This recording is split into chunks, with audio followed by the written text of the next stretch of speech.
Hello everyone, welcome to my another mini vlog. আর এই ভ্লগটা কিন্তু একটু অন্য ধরনের হতে চলেছে, তার কারণ আজকে মা বাড়িতে বানাচ্ছে পিঠে, তাও আবার ভাপা পিঠে। আর এই পিঠেটা না মা প্রথমবার বানাচ্ছে, তাই ভাবলাম তোমাদের সাথেও একটু শেয়ার করে দিই।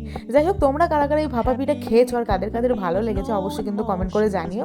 তো আমার যেহেতু খুবই ভালো লেগেছিল আর বাড়িতে কেউই এই ভাপা পিঠে খায়নি, তাই মাকে আমি বলেছিলাম যে তুমি তাহলে বানাও, সবাই মিলে খাবো। বাই দা ওয়ে, এবারে কিন্তু মা অনেক পিঠে বানিয়েছিল, বাট আমি যেহেতু কলকাতায় ছিলাম তাই তোমাদের সাথে কিছুই সেরমভাবে শেয়ার করতে পারিনি।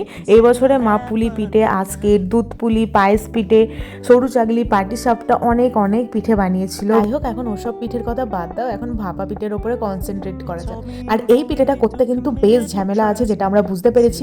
মানে মা তো 2-3টে পিঠে তো তুলতেই পারেনি, মানে একটু ভেঙে ভেঙে যাচ্ছিল। পরে অবশ্য অনেকগুলো পিঠেই ভালোভাবে তোলা হয়েছিল। আর শুধু কিন্তু ভাপা পিঠে না, পুলি পিঠে, গুড় পিঠে, নারকেল বড়া, অনেক কিছুই করা হয়েছিল। চলো ভিডিওটা এখানেই শেষ করছি, ভালো লাগলে অবশ্যই একটা লাইক করে দিয়ে দেখা হচ্ছে নেক্সট ভিডিওতে।